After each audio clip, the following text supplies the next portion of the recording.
अहाँ सबके मैथिलानी स्वर में स्वागत अछि।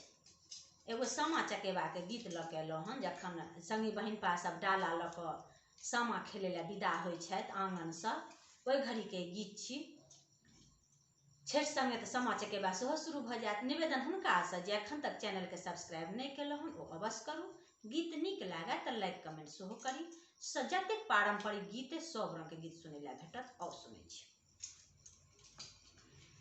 डाला लो बाहर भेली बहिनो हे सभे बहिनो, बहिनो हे सभे बहिनो, सभे भैया डाला चीनी ले लहे राम सजनी, सभे भैया डाला छी।